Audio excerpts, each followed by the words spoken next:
Even before the final words were uttered in the historic proclamation, American crowds went wild with thunderous applause and tears of joy over the legal assimilation of 50 million American immigrants. Of course, there were a handful of detractors. Some showed their prejudice over the mass migration across the southern border as an invasion of foreigners, but they were quickly reminded that their new citizens and countrymen were also Americans, only from the country within North America that happened to be one nation south. But this group of newly minted citizens were not freeloaders. Along with this proclamation was the stipulation that not one of the new immigrants would receive one dime of welfare. They were the best and the brightest of their formerly southern nation. They included engineers, computer programmers, and of course, plenty of manual laborers. Best of all, they were pro-family, and they embraced traditional values that were no longer the norm in their old country that had embraced too many humanist, liberal, and politically correct views. These individuals were intelligent, hardworking, freedom-loving people just looking for a new start and opportunity, not handouts. As their hands were raised accepting their new citizenship, you could hear a united, thunderous affirmation of the 6-word slogan that the national leaders of this movement started just 1 year prior. Yes, we can.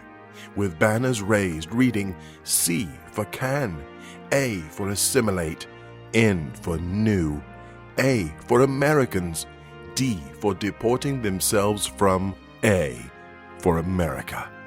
Welcome, my fellow Americans, to Canada.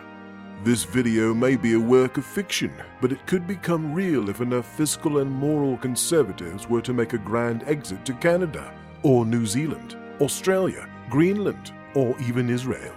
All it would take would be their collective consciousness to conclude that the US is unfixable, with half its jobs being government jobs and half its population addicted to the welfare state, with entitlement mentality being the pervasive attitude of the land. Or perhaps the United States might be largely wiped out by an electromagnetic pulse device, or even from a plasma burst from the sun. But whatever triggers the mass exodus, their combined trust in God, combined with their consolidated conservative voting bloc they bring to their new national home, could result in a far stronger land than the United States ever was, even in her brightest days. Will they have any regrets?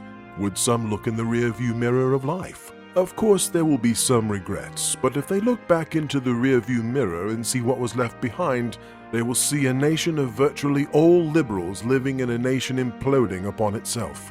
A nation that resented the late, great United States. They finally will have gotten their wish. Their enemies all gone, and they can finally run things their way with no one left to stop them or to leech off of.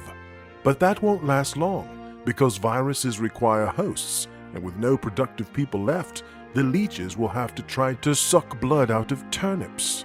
Liberals leeching off of other liberals. Now that's quite a picture, but one that will fade fast. And as for national growth in the land of abortions and homosexuality, not happening. Time will tell if this ever comes to be, but don't count on conservatives and people of faith sticking around forever in a land that once was the land of the free and the home of the brave, but devolved into a land of the freaks and the home of the brazen. 5 fun trivia questions about Canada. Question: did you know that the music background of this video was "O Canada," the Canadian national anthem? What is the world's second largest country in landmass?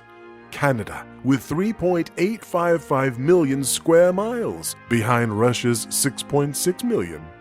Which has more people, Canada or the state of California? California, with 38 million. Canada has 35 million. What is the capital of Canada, Montreal or Toronto? Neither. It's Ottawa. In what province is the capital city of Ottawa? Ottawa Province.